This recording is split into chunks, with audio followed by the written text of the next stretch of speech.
onye me nke ọma ebunie ya enu si ya jide nke o ji na-aga n'iru. Biko ka anyị gbakọ kịta wee kene n'Eze-Ana. Eze-Ana ị ga-adị. Eze-Ana ugochitubelu nwoke ọma na oraifite ị ga-adị.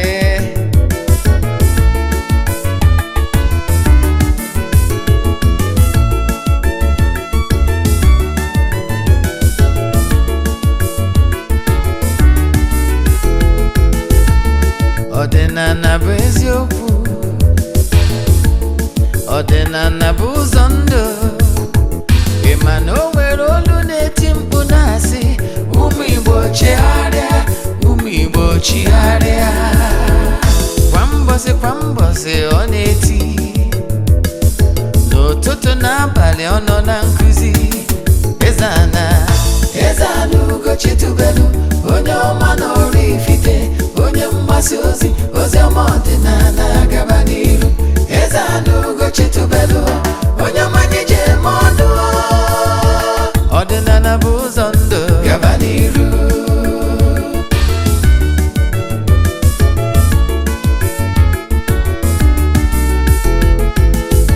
Eze-Ana ugochitubelu onye ọma na oraifite, onye mgbasa ozi ọma ọdịnala gaba n'iru. Eze-Ana ugochitubelu onye mmanya ji eme ọnụ. Ọdịnala bụ ụzọ ndụ gaba n'iru. Eze-Ana ga-adị, ugochitubelu ga-adị, ugochitubelu tempụlụ ọ ya adị. Maka na eziokwu anwa chacha ndị ụka erighị anyị front and back, ndị oche eri anyị front and back. Faji asị kala aka ghọrọ ụmụ Igbo si anyị rapụ nke anyị na nke fe ka mma. Bulu Baịbụl bịa akwụkwọ akụkọ wepekwa chọọchị fa okwu n'ụka bịakwa. Ụtụtụ ọma na ụmụ ọdịnala Igbo, anyị abịakwanụ n'oge awa nke eziokwu, oge anyị ji wee na-awa eziokwu niile agba, nke ọ bụ mụnwa bụ Ogbuefi Eze-Ana ugochitubelu na oraifite na-anọ n'isi ya. Maka ndị ọ bụ tata bụ izizi ha na-esonyere m n'eziokwu TV Plus ma ọ bụ na administration anyị all over the globe. Kpọọ m Ogbuefi Eze-Ana ugochitubelu na oraifite. Abụ m onye isi nchụaja na ugochitubelu ọdịnala temple. Anyị na-agba afa miri emi, rụkwazi ọrụ mmụọ dị iche iche. Abụkwazi m onye isi nchụaja na ọdịnala restoration evangelical mission, ya na onye mgbasa ozi ọdịnala Igbo. So you can call me an ọdịnala evangelist. I will answer. My mission is to help people live better life. N'ụbọchị taa n'oge awa nke eziokwu na our administration na eziokwu TV Plus bụ ọmaka melu ụmụ Igbo. Yes, mana bifo anyị gaba n'iru, o nwere ọkwa dị mkpa anyị kwesịrị na anyị ga-ama. Ya bụ ọkwa bụ, ọ bụrụ na ị na-esoyela anyị na aja anyị na-achụ kwa ọnwa mara na nke mee na-aga n'iru. N'isi ụtụtụ a ejegori m na temple chụọ aja nke ọfọ kwubie okwu n'isi ndị niile sonyela anyị all over the globe. Ihe a bụ aja mbuli elu, aja ịpụta igwe ihe, aja a na-achụ n'igwe n'isi mmadụ dum ndị sonyere anyị. Kedu ka esi achụ ya bụ aja? Ihe forward ya token donation to the account number, chat ya ma gwa gị other details I need for you in order to book you. Enwekwara ike isonye na aja na nsọtụ ụwa dum. Anyị malitere ịchụ aja ihe karịgoro 2 years now. Ụmụ ndị na-esonye na anyị since anyị bidoro chụwa aja ruo taa. Mana you know why? We don't share testimonies or show you all on social media. Maka na ọ bụrụ ihe anyị ji maka ya wee bịa. Yes, man, I can tell you na testimonies, we have valid testimonies. Dị na-eso na ya bụ aja. Yes, mana ọ dịrọ necessary, ọ bụrụ ihe anyị ji maka ya wee bịa. Mana I can tell you n'ike dị na aja a na-achụ n'igwe maka igwe dike. So ihe anyị na-eme wụ anyị ewere ya 3 prayer requests debe na altar, na-achụ aja, na-aga ọfọ, na-ekwubi okwu n'isi uganye na ọnwa agwụ. sịsọ ndị sonye na ya bụ aja ga-enweta ihe onyonyo nchịkọta ya ọsị anyị achịkọta ya na WhatsApp nọmbas. Yes. Then nke ọzọ ị kwesịrị ịmakwu bụ na ya bụ aja bụ aja ọ na-abụ ụbọchị nchịkọta ya anyị ga-ewere ihe ọrụ na-eri ihe saraka jee na mmiri jee chụọ ọrụ ndị mmiri aja n'afọ mmadụ dum. Anyị gbagọtazie na temple n'ebe nchụaja chụọ aja to entities of powers n'afọ mmadụ dum. Jeje n'ebe nchụaja gbuo eburu emesara aka. I can tell you n'ike dị na aja maka na aja karịrị ọgwụ. Yes. Isiokwu anyị ji bịa taa bụ benefit of sacrifice. Ọ bụrụ na ị gee ntị na nkụzi anyị ga-amụta many things ga-help you for good. Remember our today's topic, benefit of sacrifice. Uru a na-enweta na mmadụ ịdị na-achụ aja, maka na mkpụrụ obi ọbụla na-achụ aja ihe anaghị efunarị ya. Ịchụ aja bụ ike. So ọ bụrụ na ị chọrọ isonye na aja nke ọnwa maọbụ nke ọnwa na-abịa maọbụ na o nwere ajụjụ inwe na nkụzi a, chat ya m na WhatsApp nọmba. Ị na-anya na screen gị, that television you are watching na ya for my number there. However, ị enweta m na 08057837672. I repeat, 08057837672. Ma ọ gwa 08138243871. I repeat, 08138243871. Then ka anyị gabazie n'ihu na nkụzi ndị ọzọ. Yes. Ọ bụrụ na ị chọrọ isonye na ihe ndị anyị na-eme, ị na-anụ onu anyị na-emetụ aka na share button na-agwa ndị mmadụ gbasara our administration na Eziokwu TV Plus. Echefuna, Eziokwu TV and Eziokwu TV Plus belongs to Ugochitubelu na Temple. All our platforms I dey reach out to ndị mmadụ ịgwa ndị mmadụ gbasara ọdịnala Igbo. So ọ bụrụ na ị nwere decoder, free to air decoder ọbụla. Yes, na-eme ihe ị ga-eme wuri scan ya decoder. Ị ga-afụ Eziokwu TV, fụkwazi Eziokwu TV Plus. Eziokwu TV Plus ga-ebido ọrụ officially na June 1. Yes, 2024. Then ka anyị gaba n'ihu na nkụzi anyị dibịa. Isiokwu anyị dịka nsikwu na mbụ, benefit of sacrifice. Gịnị bụ sacrifice? Sacrifice bụ aja. Ịchụ aja. Enwere so many methods eji achụ aja.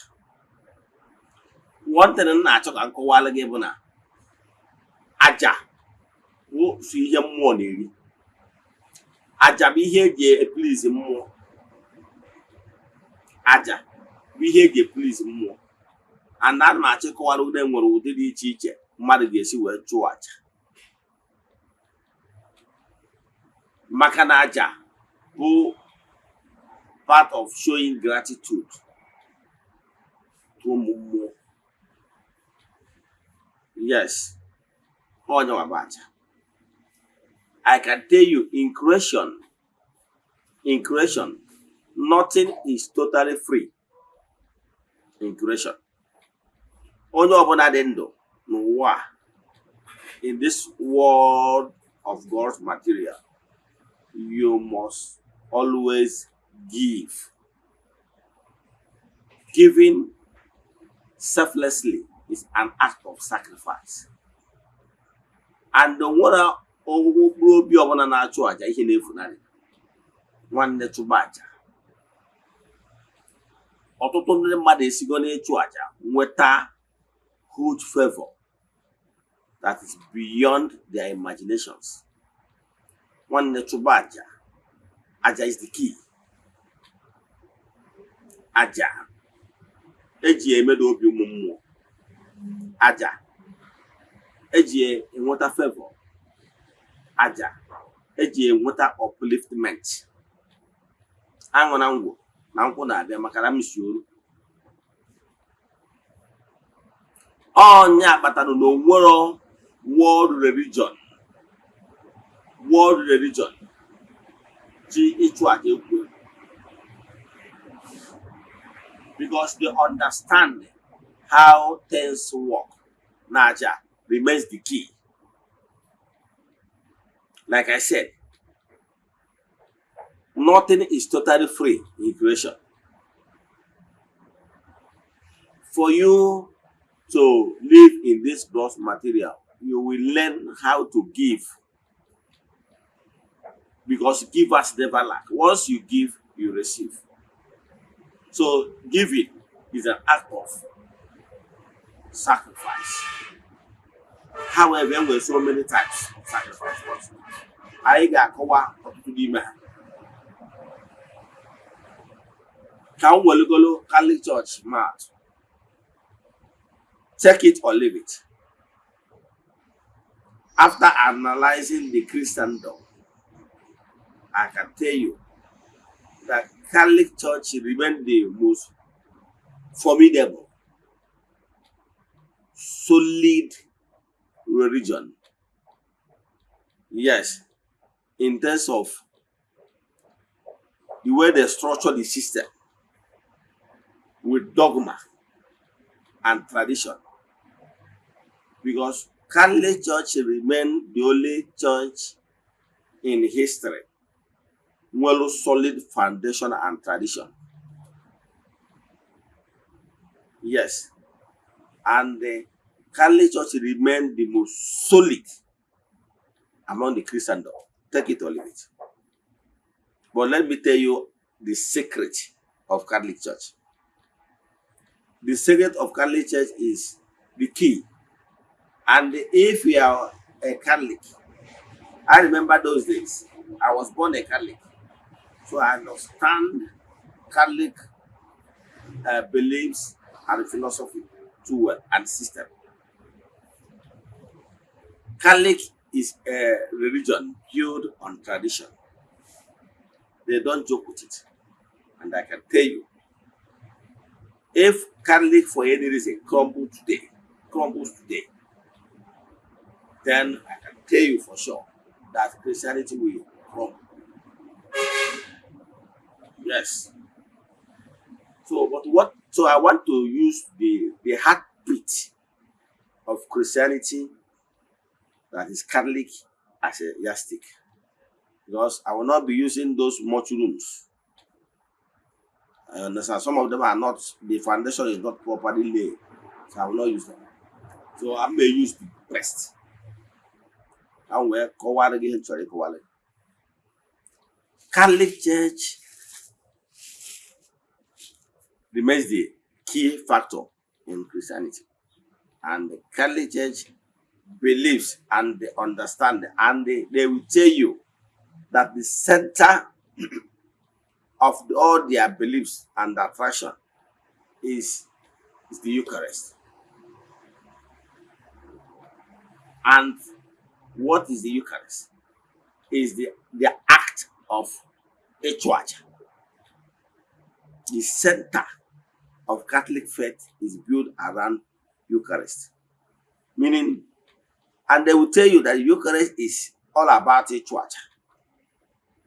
That is why Catholic will always tell you Aja Mass. Aja. Remember Aja Mass. Sacrifice. So, and that is the only thing that is still keeping them. And in all strong religion here on earth believes in a church in one form or the other. Actually, can be the one other world religion same form, but we're going to see the benefits. The two are the second largest religion. The Muslims. They believe in a church solidly. And Haga Wagi Maka, one of the acts of a church which they believe in, about Zakah. Atoranya, no nobonabu onye sinana, neti sinana. Onye neti sinana. Gonna perform that act of Zakah. It's compulsory act. It's compulsory act as onye na-eti isi na. You are advised to perform that act of zakah.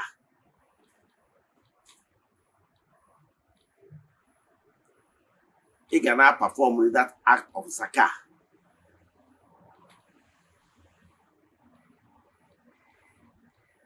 Etu according to the other world religion, believe on a church.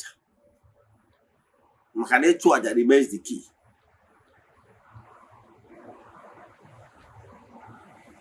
Even in Igbo spirituality,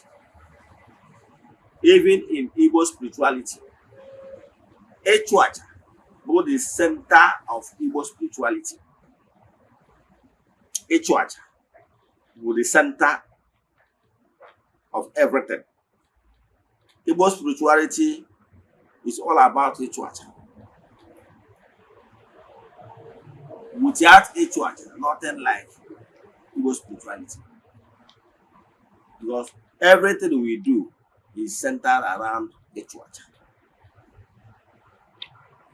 It will accord the other world religions. Maybe don't make it. Owafa, no.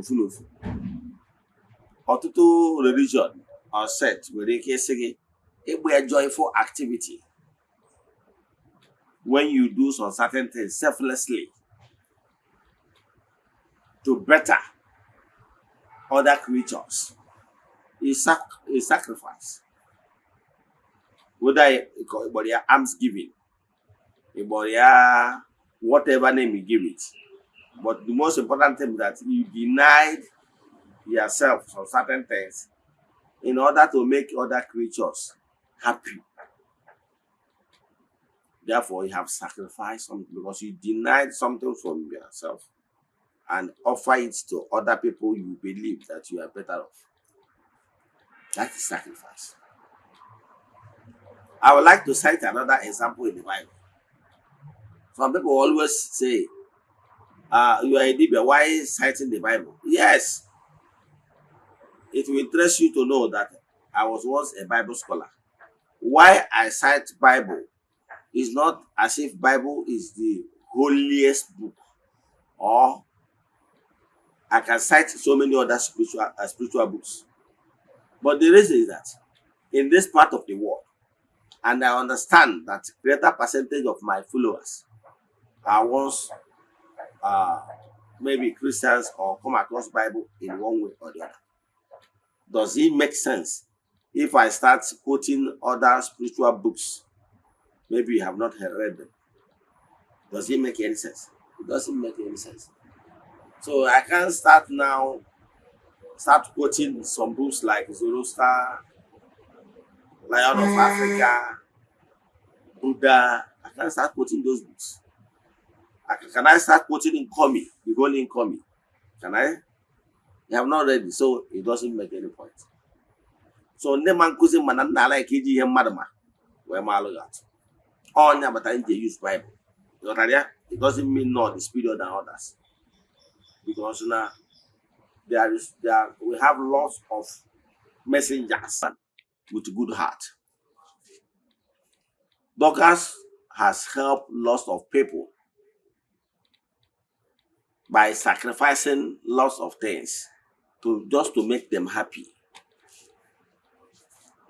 And because of that singular act of almsgiving, she made indelible mark in their hearts. That is why we are told that Dorcas is in-law to Peter. So when Dorcas passed on, Peter's attention was drawn. And Peter came. Immediately Peter came. People around started testifying, giving their testimonies. Look, Peter, Dorcas must not die. Some went to the extent of showing their clothes, that this clothes I'm putting on was bought for me by Dorcas. Their testimonies and Christ really touched Peter. But to cut the whole story short, for the fact that the umbilical cord, the spiritual umbilical cord has not been severed, we were told, because Peter came on right on time, we were told that the woman's soul, the spirit, was called back to the body.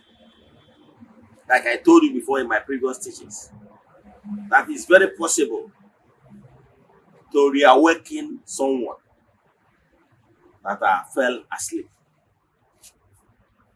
Yes, only coming back to life. But once the spiritual umbilical cord is totally severed, the person is gone for life. There's nothing anybody can do. Nobody can go against that, because the spiritual judgment and the verdict has been given. So no coming back. So, but in this case, Peter, for the fact that he came on time, revived the woman. So what am I saying? What prompted all this run around for Dorcas to be alive is because of alms giving. So for you to live, you must be able to touch lives. How many lives have you touched by the way you live? You can call it corporal work of mercy. You can call it joyful activities. You can call it whatever. But the most important thing is that you touch lives. That is sacrifice. So giving alms is not only way of sacrificing anything. No. Whenever you are of great help to somebody, that is sacrifice. Whenever you give something you have in abundance to people or beings, you are better off, is sacrifice. Like I said, we have so many ways to sacrifice. Then there is other ways we do direct sacrifice. Remember, let me quote another place in the Bible. You remember the story of that Abraham. Yes. Abraham, when he wanted to offer a sacrifice, you see his son, and God said, no, it's a taboo, don't do it, don't kill. Please make sure that the guy, the Isaac was not hurt. He untied Isaac. God said, look at your side, you will see a ram. Use it to offer sacrifice to me. To show you that God expects your sacrifice. And we also told in Genesis chapter 2, when Cain and Abel offer their sacrifice to God Almighty, and we are told that God accepted sacrifice of Abel because the sacrifice was done with a pure heart. So you can see that to sacrifice is very much allowed. We have so many people that sacrifice so many things, denying themselves so many things. That is sacrifice too. Remember that king called, I think, Nehemiah. He sinned against God Almighty to show you that he can even use sacrifice to pay up for your spiritual debt. This king sinned against God Almighty, and he was found guilty to die. So when the prophet was sent to him to go and tell him that he had already offended God, that he should prepare to die because of his crime. What did the king do? He went on his knees, removed all the royal garments.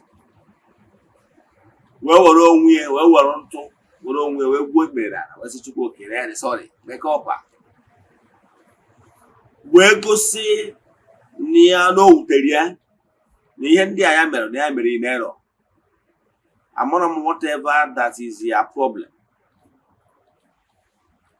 whatever that you have committed that made the spirits to find you guilty as charged. I can tell you, the dead bones shall rise again. Whatever that made them to pass such judgment can be restored. When this Nehemiah, after all those penance and sacrifice, his sacrifice really touched the entities of powers. And the prophet was mandated again to go back to him, that all his sacrifices has been accepted. So go and tell him, Nehemiah, that God Almighty has given him extra 15 years, I think. Just to show you that whatever that he is passing through, whatever punishment he is having now as we speak, can still be reversed. If only you will agree to start doing your routine sacrifice. Because sacrifice in the obi, on the obi ụmụ. O nwere ihe ọ ya bụ ime igosi n'idigo obi umeala na obi nchegharị. And once he made ya, humble onwe gị, little from the high horse, the gods will hear your voice. If only you can show remorse. So I can cite so many examples in the Bible, people that sacrificed one or two things that really made them to be blessed because they do the needful. So I don't know exactly what you are passing through, but what I can tell you is that learn the importance of sacrificing something for your own good. Ịchụ aja na-emepe ụzọ.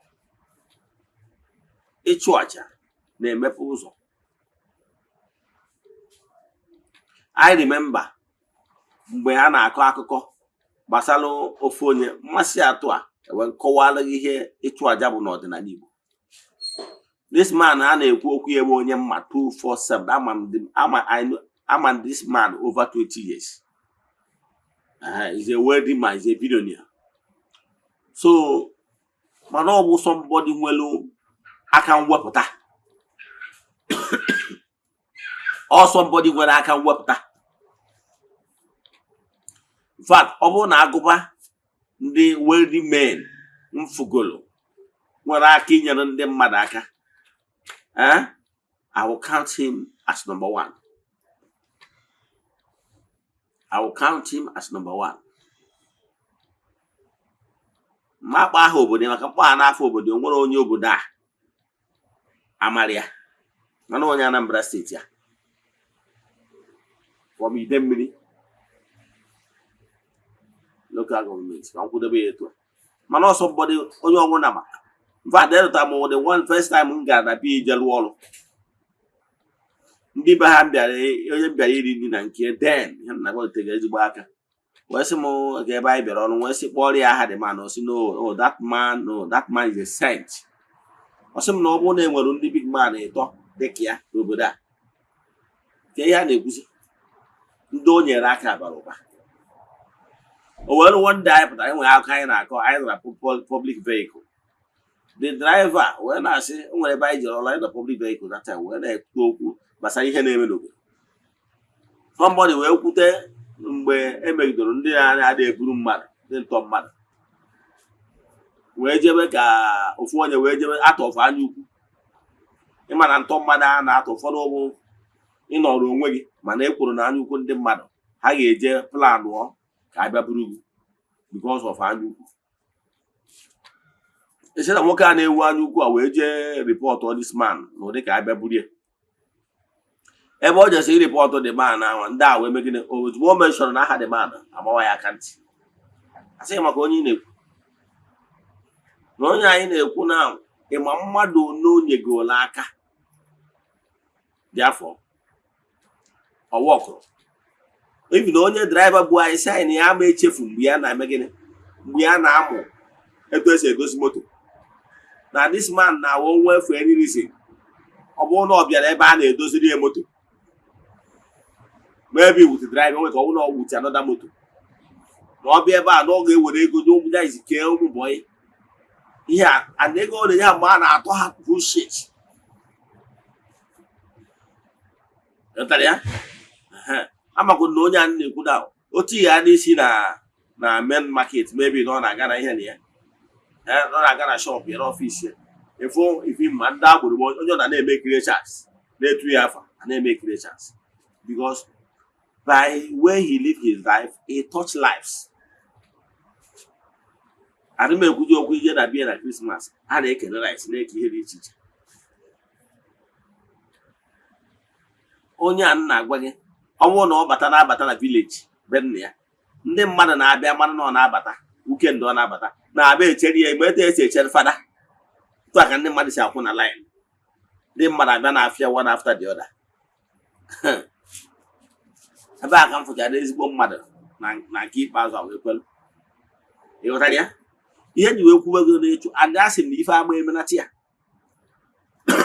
sorry ekwu m na ihe anyị emenatị ya maka etu o si atọ ndị mmadụ na-agbụ na save lives. So ihe m na-achọ ịkụwara ụnụ ọgụ email nwere ike ime mmadụ fụ gị ebe ị nọ na challenge ọbụla o buru the case because of ihe ime. So nwanne chụba aja na-ebupụ uke aja na-ebupụ ihe dị iche iche. In Igbo spirituality dịka nsi wee kwu Igbo spirituality is centered on ịchụ aja. Ihe aja na-eme buru ibu nwere ike iche na aja anyị na-achụ ọtụtụ ndị mmadụ ime ihe batara nji wee chighata n'ọdịnala Igbo. Having read so many spiritual books, I took my time to understand almost all world religion. And the why the way appreciate Igbo spirituality bụ ike bụrụ ihe na-esi na nke onye wee na-akarị ya. Ifolo ịnọ n'ala Igbo bụrụ onye Igbo na-eso ntọala nke ndị nna nna gị ha bụgoro huge advantage. Maka na mgbe ọbụla ije na-akpọ foreign god ka ọ bịa mee intercede in your family case, in your own case, oga, you are making huge mistake and you can wait tire. Ọnọdụ etu a Nigeria nọ kịta. Yes, ịmụrụ na entities of powers na-ekele ọrụ eke. Ịmụrụ na obodo ọbụla na town ọbụla etu isi wee nwee igwe obodo ọbụla. Etu a ka esi nwee physical rulers of every town. Ka esi wee nwee spiritual rulers of every town, you know. Etu esi wee nwee ndị ichie nọ n'obodo nke a na-afụ anya ka esi nwekwa ndị ichie mmụọ nọ n'obodo ọbụla dị iche iche. What idea? You may have idea because you don't understand how things work. Yes, you are not gifted to understand etu mmụọ si alụ ọrụ. So when I akọwala gị na ọ bụrụ na be gị na-agba ọkụ taa, instead of gị wee kpọọ the fire service, then you put wake call to Aso Rock n'ihi na-akpọ onye isi a ọga be gị agba ọkụ pịa before ị na-enweta ụsa call you put to Aso Rock. You know why? You know the right thing. Ọnọdụ ka onye chọrọ ije Lagos, instead of a cross Niger jebe Lagos, ofe esi egwuola afọ olucha Abuja maybe from Abuja si onwe manụ nwere ụzọ ọzọ ya esi wee connect na-eje Lagos. Ọ gba n'okirikiri. Mana ọ bụrụ na ịghọta how things work, i were phone kpọọ ndị fire service, then ị na-ehope na ha nwee mmiri arụgbanye ọrụ ọkụ. Mana mgbe ị na-akpọ Mr. President na Abuja, kemgbe ọ nọ PA pick call before the protocols of before Olute Mr. President aka, before Ada sign wa manager the DG a ga-akpọ before abịa kpọọ kọlụ to ya local gọọmenti ndị na-agbanye ọkụ ọ gabeghị agbago ọkụ gị. So ọ bụ gị nwere onwe gị ile ya n'anụ olu m ihe na-eme na be nna gị n'ọdịnala Igbo a, isi na ọka ije kpọwa m onye ọcha anyarị, ka ije kpọwa m St. Paul of Tarsus, ma ọ ka ije kpọwa St. Anthony of Padua, ma ọ kpọwa St. Francis of Assisi, ọga ịbara one chance. Ihe niile na-akpọ long protocols which will not help you.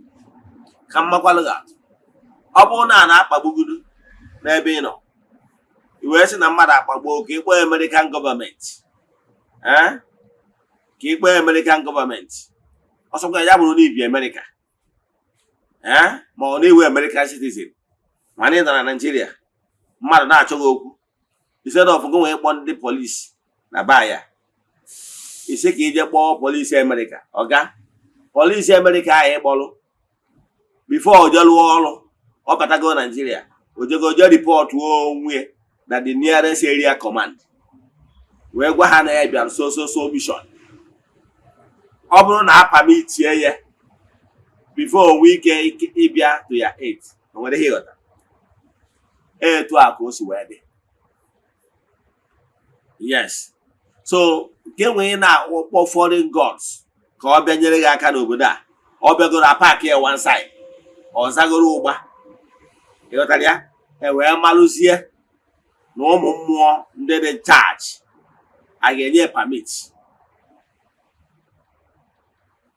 Yes, etu a ka o si wee dị. Maka na ike dị na akpọrọ akpọ obu ji egbu agwọ. Ọ nwere ike ka mmakwa ofu atọ ọzọ kịta, ị nwere ike ịbụrụ kọmanda na anọda maybe n'ịbụ police commissioner, o wee bụ niile abịa na 302 Artillery Regiment, ịbịafụ the GCO na GOC, ịbịafụ GOC, General Commanding Officer, and nwere appointment ị nwere, a book rọ gị mee approve before the time. O nwere ihe a na-akpọ pass bụ na-agwago ndị gate na so person my friend na ọ bụ commissioner na ọ na-abịa, na ọ bịa na ọ ya ebu official car ya, ọ bụrụ na ọ bụ unu megherie gate, ihe a ga na-akpọ pass. Ebe a na ha na ya na plate number, ọ gwa ndị ebe individual n'iji private motor abịa, ọ gwa gị ke plate number motor ị ga-eji bịa ikwuo, ịtụọrịa ya na WhatsApp, ọ pass ya ndị gate. Gwa ndị gate adịghị ama na o nwere moto onye ya achọta m na moto ya ọ ga-eji bịa so nọmba. Ebe na ha call the plate number anya, as yes no plate number ka esebere emeghere gate, ọ work like magic. Ịghọtara ya? Maka na ị nwere approval, nye ga-enye pass. Mana ọ bụrụ na imeri ya, ọga ọsọ wee wụrụ commissioner, ebe park goro one side, ejejuwa kweri wewe call. Yes, enwere ike idile gị, enwekwara ike ọ bụrụ na edorọla ka enwere ike phone number onye chọrọ ka ya confirm na need authorized ihe na-abịa official visit, nwere ike ọ bụrụ na ọ gara through, ọ gị nwere ike ichiga azụ. Ịghọtara ya? Etu a ka ọ dị, maka nwa na-adabere na ike onye ọcha anyarị, a nwere ike ịwụ oghere ala when the needs arise. Ka bụ ofu nke ọzọ nchọ ka nkọwala gị bụ na nkụ dị na mba na-egere mba nri. Ka mmakwa atụ ndị mma nkụzi mana nna ala ihe ọmụmatụ. Ọ bụrụ na efu ọkụkọ, efurugo ọkụkọ na-abata na compound abụrụ compound azụrụ ya, that is ọkụkọ for the first time ọ batara that compound, nke bụ eziokwu na ọkụ abata, ọ ga-eji ofu kwụkwụrụ, etu ndị Igbo si atụ ilu. Ọ bata ọsọ ofu kwụkwụ ofu ụkwụ elu, o mee kọkọkọkọkọkọ. Ihe ọ na-eme ihe a ka ọ maa reaction of ndị nọ na compound. Ọ bụrụ na o nwere onye respondụrụ, o wetu okwu nke ahụ, o werikwa okwu nke ọzọ elu, o mekwa kọkọkọkọkọ. Ihe ọ na-achọ ka ọ maa reaction. Etu a ka o si adị, because ọ na-abata na unknown zone, ọ mara ka obodo dị. So etu a ka ọ dị mmụọ anyị na-adabere. So from today learn na nkụ dị na mba na-egere mba nri. Abịa enyi wee kwere ọdịnala Igbo bụ na ọdịnala Igbo bụ spirituality na-eyuzu two format. Anyị kwenyere n'ike okwu ọnụ n'aha Chukwu Okike nke pụrụ ime ihe niile. Then kwenye n'ịchụ aja. Anyị na-eyuzu two format. Yes. Maka na o nwere problem ga-agba ọ dịrị mmadụ. Ike okwu ọnụ alone cannot solve the problem until they chụọ aja. Ka mmakwana ga-atụ were Baịbụl makwa maka ndị ya asị m ole nga ọ dị n'akwụkwọ nsọ. Jizọs nwere ebe onye ndị ọja mụrụ wee sị onye ka unu bụ? Ha kwuo na ha bụ ihe dị etu a. Ọ sị oke ngwa si n'ime onye dị etu a pụọ. They obeyed. Ọkwa eziokwu. Mana ọ nwere ndị nke ọja mụrụ wee sị onye ka unu? Ha wee sị na ha bụ igwe. O wee sị na onye unu ji na ezinụlọ ya mkpa. Ngwa sị n'ime onye apụta banye n'ime igwe ezi. Ihe o mere ihe a, he negotiated. Yes, after negotiating with them, Omalugo, these people are not living unless you have another thing n'Igbo onwe. I na-akpọ ya Igbo onwe in Igbo spirituality. O nwere ihe ị ga-give wee nara ihe. O nwere nwatakịrị ji ihe toil, ihe maybe remote television gị na-egwuregwu. Iche ịnapụta ya na ị ga-achọ another thing. One of his toys. Nye wee nara ya nka. Etu a ka esi eme. So ọ ga-enwe ihe iji n'aka wee sị ụmụ mmụọ ngwa hapụnụ nke a ngwa werenu nke a in exchange. Onye agbata n'ọdịnala Igbo nwere ụfọdụ ihe ya wọda agbasị afa sị ụmụ mmụọ kere ihe a ga-eme ụnụ ka ụnụ hapụ onye unu ji. Ha sị wetkwala anyị bụ ndị uke meere anyị nka meere anyị nka nke a ya adịa nke a ya adịa ịkwara ihe akwapụ before 24 hours onye nwere onwe. Onwe onye anyị mechaa ọnwụ na-ada n'isi anyị gbaa ya onwe anyị nwere ike were ihe dị ndụ. O nwere onye nke ọ dị respond to treatment alụcha ọrụ gbaa ya onwe under 24 hours o nwere onwe. O nwere ihe ị ga-enye ụmụ mmụọ anwa na-eji stop ya ka ha ji nwere onwe. Anyị na-akpọ ya Igbo onwe. So Igbo spirituality na-eji the two method. Yes, mana some okpere ụfọdụ na-ejisi ike okwu ọnụ. Mana I can tell you na ọ bụrụ case niile ka eji ike okwu ọnụ. E nwere some case ị ga-alụrịrị ọrụ ka mmakwalụ ga-atụ. A gwara gị na o nwere ebe onye Jizọs fụrụ asị na ogburu isi ọkwa eziokwu. Asị na o were asị mmiri gwụọ ọnya na aja wee tee ya n'anya wee sị aja sachapụ anya ya na mmiri. Ị ghọtara ya? Keesi nke a bụrụ keesi fụ ụzọ. Keesi nke a arụrụ ọrụ na ya. Ị ghọtara ya? Ndị asaịtịrị gị instances bụ na ka ị mara na keesi niile abụrụ keesi n'ike okwu ọnụ. O nwere keesi ihe ekwucha okwu ike okwu ọnụ ihe na-ene ya na-ene gị. Ndị mountain of fire ndị nọ na nkịta onwe ndị nọ na mountain na-eme fire ya ekwuchi ihe na-ebe n'aka na-ebe. So ọ bụrụ keesi niile ka a na-agba aka wee na-achụ ihe na-ata alụ. Ị ghọtara ya? O nwere keesi na ị ga-achụrịrị aja maka na ike dị na aja. Mgbe ihe aja mmiri aja mụ ị na-enye something nwere life in exchange of life. You are giving something nwere life in exchange of life. Yes, onye nwa bụ aja. So learn ka esi achụ aja. A na-akpọsara aka. Anyị bụ ndị ọdịnala Igbo kwenyere na ihe niile Chukwu kere eke deserve care. Ị nwere ike iche na ụmụ ihe ekere eke adịghị deserve care bụ na ha amarọ. I remember that time mụ na my grandmother. Achọpụtara m na ọ na-agba ụtụtụ ọbụla ụmụ ọkụkọ ọ na-azụgasị na-abịa n'ọnụ ụzọ ya. Ọ bụrụ ụbọchị anyị tetara n'oge abịa n'isi nwunye na ọnụ ụzọ na-eme kọkọkọkọkọ. Anyị nụghị anya anyị ma na chef gokwa ahụ. Anyị meghe ụzọ ụmụ ọkụkọ ọsọ mepegoro mpio they will not go until amom na ọdawa. Adị very small data amom na ọdawa ka ọ na-eje achịtara tin ọ na-enwe n'ime ụlọ. Ọ chepụtara na-eto ọwụ ọrụ ha efuze ka ha na-erizi ha dịcha anya ebido pụwa one by one. So ha ma na o nwere ihe grandma na-enye ha. So ha bịagoro achịgoro chere ka ha rie nri ericha nri ya. Ịma ọ na mgbe ha richa nri grandma ha na-asị ya grandma ya gaziere gị before ha pụwa. Ịmara ha na-ekwu ya mana ọ maka na ịdị anụ dị ala ngeji. Etu a ka ọ dị. Ime ịpụta anyị like ọ dị na Igbo. Anyị na-anọkọta goro ihe ọnụ na-eri those sweet banana name them ihe ọnụ ọnụ na-eri jewe na mmiri naturally azụ nọ na mmiri na-eri mud na-eri earthworm na-eri all those things. Ịghọtara ya?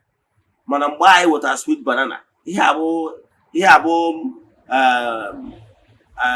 achịpati ha ihe anyị nyere ha ụfọdụ food ha eribọrọ mbụ. So ha na-eri ha ya na-enwe aṅụ na-asị Chukwu okike ihe Eze-Ana nwetakwara anyị na-asọkwa rererererere bụ sweet banana. Biko ihe ọbụla Eze-Ana bụ n'obi wee bịara mmiri ya biko ya gazieri ya they pray for me mana they know their voice onya mere so for you mana na arụ ọrụ mmụọ dị ka mmekasị ka ọsọ dị ka mmegheri ka a na-emegheri okay ma ichefuzie na Chukwu okike kere ha na-adị very happy mgbe anyị bụ mmadụ na-elekọta ihe niile o kere ka anya maka Chukwu nna nke igwe mana ha enwere ubi ma ọ bụ ọba mana Chukwu nna nke igwe si n'aka anyị bụ mmadụ wee na-azụ ihe ndị ọzọ o kere eke anyị following ihe nna chịkọwa na Chukwu okike kere enu ka a na-adị very happy mgbe ọbụla anyị lụtara ihe ndị ọzọ ekere eke bụrụ a sort of joy bụrụ a source of joy to them ịghọtara ihe o ji dị mkpa ka a na-achụ aja mgbe ọbụla m jere ebe a je chụọ aja ha ga-asị hey Chukwu okike Eze-Ana na-abịakwa ọ gwasara aka ka ọ bịa mere anyị ihe ọbụla obi na obi wee bịa mesara ka ya gaziere ya. If for that reason why we are succeeding massively, they join us in prayers. How many people are joining in prayers? If you ever tell us say they mere ụmụazị saraka in my help, obi ụmụaka dị pure. Maka ma ya mere ụmụ anụmanụ saraka mere mmadụ. Maka na mmadụ nwere ike iricha ihe saraka gị. Go allegation. Ma ọ sị na narị akara aka na-adị uche akara aka onye bado. Mmadụ nwere ọnụ ọjọọ. Mana ya jise gị chụọrọ ụmụaka saraka mere ụmụazị saraka ụmụazị obi ha dị pure. Etu a ka ọ dịkwa ụmụ anụmanụ. Example, tata mmesịa program a eje nchụ aja na temple. Mgbe anyị achụchụ aja gbuo ọkụkọ, o nwere some part na ọkụkọ anwa bụ nke a na-eji eweje ebe a na wee chụnya bụ aja. Emesịa kedu ihe ga-abịara those things? Ihe ga-abịara those things bụ ant, lizard, ya bụ ngwere, birds. Mgbe ha na-eri those things, they knew na ihe ndị a bụrụ particle dara ada. Ha fụrụ ka esi mee ya arrange. Mara na ihe abụ ihe a kpachara anya wee prepare. So mgbe ọbụla ha ga na-eri ha ga-asị Chukwu okike pụrụ ime ihe niile ahụ izego na Eze-Ana makwara anyị Krismas taa na ọ chụkwara aja ihe ọbụla obi na obi wee chụọ aja ya gasị ya. So what do you think that will happen when multitude of ihe kere eke join them in prayers wee na-asị ya gaziere Eze-Ana ya gaziere Eze-Ana n'aka ndị na aka ebe nke na-enye ndị ebe a enye ndị ebe a. Ịfụrụ ihe kpatara ekpere anyị ji aga ihe ọ ji aga bụ because of na anyị na-achụ aja Chukwu chụọrọ ụmụ anụmanụ aja. Ụmụ anụmanụ a ha enwere malice, they don't keep malice. Ha enwere obi ọjọọ, ha enwere iwe n'obi. So etu a ka obi ha dị. Ịchụọrọ ha aja ha asị ha join ya in prayers Chukwu okike ya gazie. Mana ịdị anụ ka ha na-ekwu ya gazie because na ịdị anụ their voice. Nwanne chụba aja. Enwere aja dị iche iche. Enwere aja ihe mme nwa aja dị iche iche aja bụrụ aja ihe mme aja ihe ọnụ na iri. Enwekwara ihe a na-akpọ symbolic redemption. Ọkwa aja ka ọ bụ. Enwere ike tuto aja ị na-achụ physical aja ị na-achụ. O nwere ike ọ bụrụ na accident nọ n'ihu gị. O nwere ike ọ bụrụ accident ọ ya bụ igwe aka ọtụ ọwa okwu. Mana because na aja ị na-achụ ụmụ mmasị mba na aja onye a na-achụ ụgbagotara maka ihe ka a grant ya symbolic redemption. Symbolic redemption nwere ike ọ bụrụ na ị na-aga ka ije banye moto ma ọ bụ na moto ị ka ya aba next week ị na-aga kpọbi ụkwụ obere ọbara apụọ n'ahụ obere ọbara apụrụ n'ụkwụ gị ka eji wee redeem that accident ahụ aka ga-eme ka ebe ụkwụ. Enwere ike accident ịnọgo na moto accident mee ihe merụzi ahụ maka ihe na-ewego that symbolic redemption ị nwere last week wee kwụọ ụgwọ accident ya aka accident ya megoro he will not be injured. Nwanne chụba aja nwere aja ọbụla echuru na-efunarị ụlọ nkịtị na any given opportunity nwere were chụọ aja maka na aja na-emeghe ọnụ ụzọ, aja na-eweta favor, aja na-eweta protection. Ịmakwa na ị na-achụ aja o nwere ọbụ ihe apụta ọ bụrụ na ewe onye na-awepụta etu ya esi boys nwa were nwa mbọtụ o nwere ebe ọ ya eribido gị ha o nwere ụmụazị a na-eticha mmadụ ọpụta ọsị opa ọgụwa ogbuchala gị kai ọsị ndị oche mba na onye abụ onye nke ya ọkụ maka one bottle of beer igotara ya na ofu plate of pursuit. You nwere idea because of that aja ahụ ị chụrụ nwere ike mgbe oli bidoro ya ebe anyere ya aka maka ihe ọsị mba dị deserve n'ụrụ ihe a ama eticha gị. You nwere idea ọ maka aja. So any opportunity ọ bụla ị nwere iji wee na-achụ aja nwanne chụba aja nwere mkpụrụ obi ọbụla na-achụ aja ihe na-efunarị. Ihe m na-achọ ịkọwara gị bụ na aja niile anyị na-achụ n'ọdịnala Igbo bụ for good, and I can tell you na aja niile anyị chụrụ metara mmiri. Ka m kwụsị ebe a. Ọ bụrụ na ịbụ onye anara achụ aja, ọ na-ewute m na ọtụtụ ndị mara anara eke ịchụ aja gaje na o jide ha n'onu. O nwere onye ga-aja ikwu ọsọ na I don't believe all those things, mana mgbe ọ bazi nwee ụgba ọ chọbazi okwedozie na ọ na-eme mgbe ahụ ọ dịbago late. Ọ bụrụ ihe a ka eribie 1 naira orie 2 naira.